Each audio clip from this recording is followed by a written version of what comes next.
प्रिय विद्यार्थियों, मैं आप लोगों के लिए पश्चिम बंगाल बोर्ड कक्षा 12वीं के विद्यार्थियों के लिए हिंदी साहित्य के बहुत ही महत्वपूर्ण प्रश्न लेकर आया हूं। मैं पूरे दावे के साथ यह कह सकता हूं कि बस आप अगर ये प्रश्न का उत्तर आप अच्छे से देख लीजिएगा, पढ़ लीजिएगा, तो इसके बाहर एक प्रश्न नहीं आएगा। आपको पता है कि आपको 12वीं कक्षा में जो हिंदी विषय होता है उसमें हिंदी साहित्य के इतिहास से 2 प्रश्न पूछे जाते हैं और जो प्रत्येक प्रश्न होता है वो 5 नंबर का होता है। और जो बोर्ड है बोर्ड ने यह गाइडलाइन जारी किया है कि वो जो आपका आंसर आप लिखोगे, उत्तर जो लिखोगे उसको आपको 200 शब्दों में ही उस आंसर को लिखना है, ठीक है। लेकिन मैं बहुत ज़्यादा सजेशन में देखा, खास तौर पे वो विजय सजेशन में, कि वो मैंने एक हिंदी साहित्य के प्रश्न के लिए वो शब्द का कोई लिमिट ही नहीं है, अनलिमिटेड लिखा हुआ है। जो बोर्ड पूरे क्लियर कर दिया है कि आपको 200 शब्दों में ही उसको आंसर लिखना है और इसमें कोई मतलब ही नहीं है। तो मैं अपने से खुद से तैयार किया हूँ और मैं इसमें आपको 11 प्रश्न दूंगा। उस 11 प्रश्न में से ही कोई 4 प्रश्न आएंगे और आपको उसमें से 2 करना होगा, ठीक है। मैं प्रश्न को दिखा दूंगा, उसको तो पूरे विस्तृत रूप से उसको पढ़ पाना संभव नहीं है एक वीडियो में, ठीक है। काफ़ी बड़ा वीडियो हो जाएगा, मैं जल्दी जल्दी कंप्लीट करना चाहता हूं।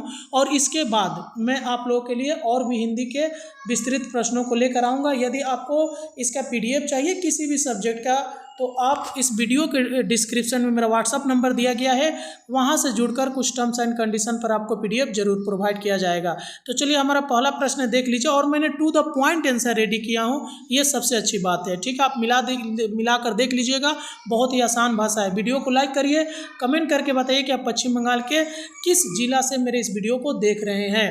पहला प्रश्न है कि छायावादी काव्य धारा की प्रमुख विशेषताओं पर प्रकाश डालिए। या इसको और एक तरीके से पूछ सकता है, जो यहाँ पे या लिखा हुआ है देख सकते हैं कि छायावाद की प्रमुख प्रवृत्तियों का उल्लेख करिए। देखिए उत्तर यहाँ से शुरू है, आप इसे पढ़ लीजिएगा।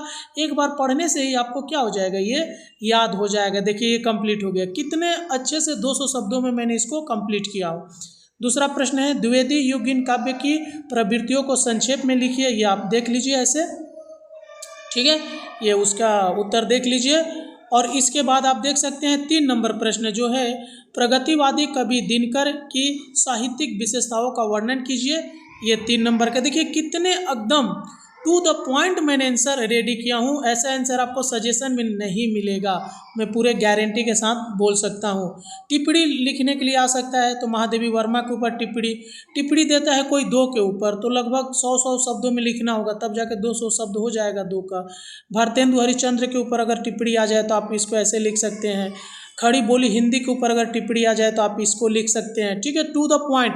बहुत सारे स्टूडेंट ये भी कमेंट करेंगे सर ये बहुत छोटा हो गया। इसका मतलब कि आप सही से पैटर्न जानते ही नहीं हो कि हमें किस तरीके से कोई भी आंसर लिखना है। या हो सकता है कि आपको अगर कोई भी शिक्षक महाशय पढ़ा रहे हैं तो बस लंबा लंबा 4 पेज 3 पेज 2 पेज के आंसर लिखवा देते हैं। 200 शब्दों में ही लिखना है, ये बोर्ड ने यह जारी किया है गाइडलाइन, ठीक है। और उसके बाद आप देख सकते हैं ये क्या जा रहा था हमारा, खड़ी बोली का, ठीक है, खड़ी बोली हमारा जा रहा है। उसके बाद आप ये देख लीजिए अगला प्रश्न जो होगा हमारा, कि दिनकर के साहित्यिक योगदान पर प्रकाश डालिए। ये दिनकर जी का हो गया। ये देख लीजिए कितने टू द पॉइंट लिखा गया है इसमें आंसर।